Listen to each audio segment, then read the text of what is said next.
When you execute a Max script statement like box or sphere or circle, each of these is called a constructor because, as you can see here, it actually constructs an object such as a box, a sphere, or a circle. Actually, I guess you can't see the circle right now, but if I go down here, hit the W key to select the Move tool, and move these out of the way, there's the circle. And each one of these objects is an instance of a class. So the sphere is an instance of the sphere class, the box is an instance of the box class, and the circle is an instance of the circle class. And a class is basically an abstraction defining all the properties of the objects that belong to it. And we've seen that we can look these properties up in the Max script help.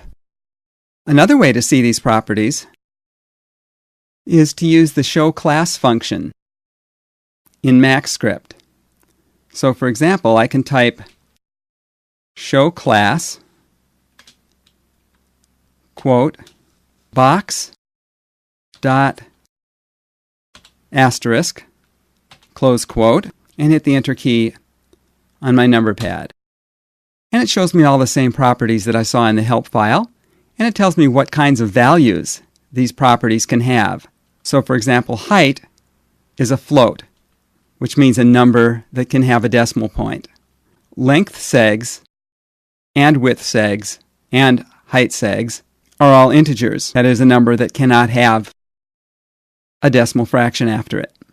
And map chords is a Boolean. That is a property that can have either true or false as its value. So looking at this, I could go ahead and construct a box. Type box, height, colon, 50, length, colon, 60.5. I can have the 0.5, I know, because length is a float.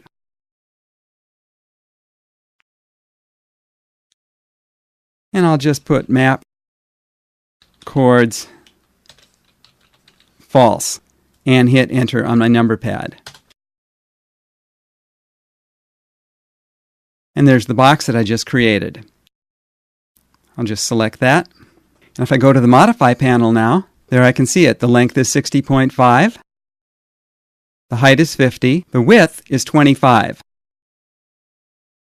Since I didn't specify a width, it got the default width of 25. I didn't specify any of the segments, so it got the defaults of 1. And mapping coordinates is not checked because I made that false.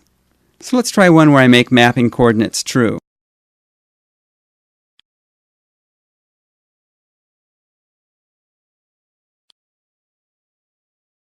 And hit the enter key. Now this one is right on top of the other box, so I'm going to have to move this box to find it. There it is, box 03. It's all the same, except this time mapping coordinates is on. So let's try the same thing with a sphere.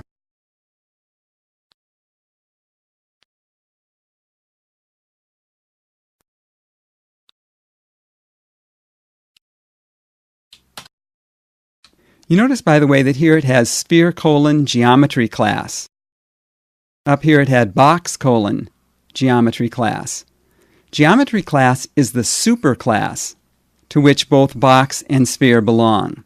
So there's a whole hierarchy of classes. Geometry class also belongs to a superclass, for example. And if you want to find out the immediate superclass is for any given object or class, you can use the class of function to do that. So for example, I'm going to copy geometry class down here and type class of and hit the enter key on my number pad. So this is telling me that the class of geometry class is node. And you can go here in the help file to see the whole Max script class hierarchy. So the very top of the hierarchy is called value. If I search here on box,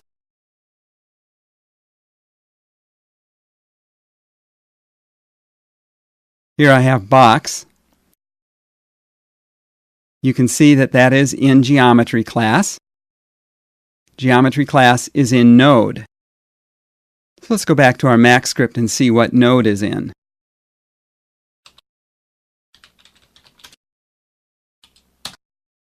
That's in a class called Max Wrapper. Max Wrapper is in Value, which we know is the top class. Let's just see what happens if we ask for the class of Value. Hit the Enter key on my number pad, and we just get Value again. So that's a basic introduction to the concept of class in MaxScript and the hierarchy of classes, and the fact that each class that you can create instances for has properties with particular types, such as the smooth property with the Boolean type, the radius property with the float type, and you use these properties as parameters with a constructor in order to create instances of the class.